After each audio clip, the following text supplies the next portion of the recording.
घाट। बहुत पुरानी बात है, एक जंगल में खूंखार शेर राज किया करता है। राजा होने के कारण वह शेर जंगल के बाकी सारे जानवरों पर धौंस जमाता था और उनका शिकार करके उन्हें खा जाया करता था। कई बार वह एक या दो नहीं, बल्कि कई जानवरों को मार दिया करता था। इस बात से जंगल के सभी जानवर बहुत परेशान थे। उन्हें डर लगता था कि इस तरह एक दिन शेर जंगल के सारे जानवरों को खा जाएगा। इस बात का हल निकालने के लिए सभी जानवरों ने फैसला किया कि वो जाकर शेर से बात करेंगे और उसे समझाने की कोशिश करेंगे। इस फैसले के बाद हिम्मत करके दूसरे दिन सभी जानवर शेर के पास गए। शेर अपनी गुफा में आराम कर रहा था। उन सभी के आने के कारण उसकी नींद खुल गई। उन सभी को एक साथ देखकर शेर गुस्से से बोला, तुम सभी एक साथ यहाँ क्या कर रहे हो? मैंने कोई दावत रखी है क्या? इस बात पर जानवर दल का सरदार बोला, महाराज, हम सभी यहाँ आपसे एक विनती करने आए हैं। दरअसल आप जब भी शिकार पर निकलते हैं तो एक साथ कई जानवर मार देते हैं, जिनमें से कई को आप खा भी नहीं पाते। आपके ऐसा करने से हमारी संख्या कम होती जा रही है और आपकी प्रजा छोटी होती जा रही है। अगर यूं ही चलता रहा तो एक दिन आपके राज्य में एक भी जानवर नहीं बचेगा और जब प्रजा ही नहीं होगी तो राजा भला किस पर राज करेगा? इसलिए आपको सदैव अपना राजा बनाए रखने के लिए हमने आपके भोजन का इंतजाम करने के लिए योजना बनाई है। हमारा सुझाव यह है कि आप शिकार पर न निकला करें, बल्कि हम खुद रोज एक जानवर आपकी गुफा में भेज दिया करेंगे। इस तरह रोज आपका भोजन भी हो जाएगा, आपको मेहनत भी नहीं करनी पड़ेगी और आपकी प्रजा को भी राहत रहेगी। शेर को जानवरों की योजना सही लगी और उसने कहा, ठीक है, मुझे तुम्हारा सुझाव मंजूर है, लेकिन एक बात का ध्यान रखना। अगर किसी दिन मेरा भोजन आने में देर हुई या भोजन कम आया तो मैं जितने चाहूँ उतने जानवरों को मार डालूंगा। जानवरों ने उसकी बात पर सहमति जताई और वापस अपने घर को लौट आए। उस दिन के बाद से हर रोज एक जानवर शेर की गुफा में पहुंच जाता और शेर उसे मारकर अपना भोजन बना लेता। यूं ही चलते चलते एक दिन खरगोश की बारी आई। वह बहुत छोटा था, लेकिन चतुर भी था।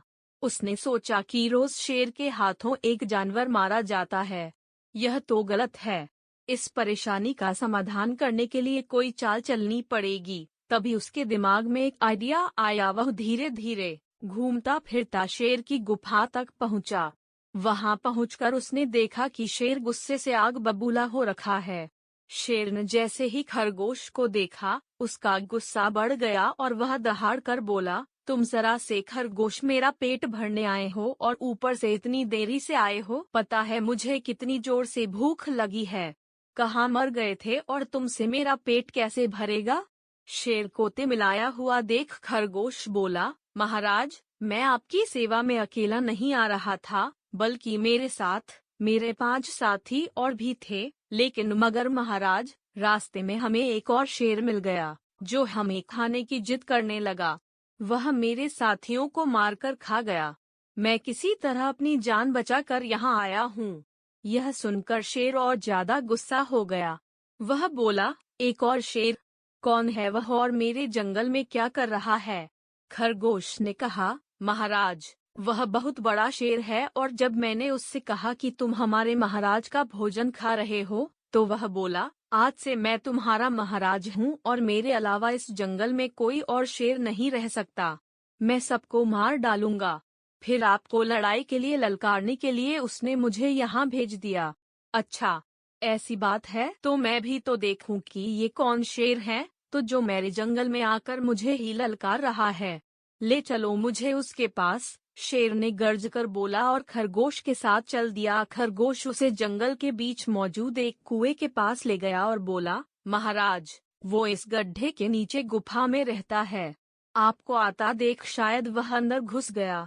दूसरे शेर को देखने के लिए जैसे ही शेर ने कुएं में झांका तो उसे अपनी परछाई दिखी और उसने समझा कि वह दूसरा शेर है। इसके बाद उसने दूसरे शेर को ललकारने के लिए जब दहाड़ मारी तो उसी की दहाड़ गूंजकर उसे सुनाई दी, लेकिन उसे लगा कि वह दूसरा शेर भी उसे ललकार रहा है। बस इतने में शेर को गुस्सा आया और उसने कुएं में छलांग लगा दी। छलांग लगाते ही शेर कुएं की दीवार से टकराया और पानी में गिरकर मर गया।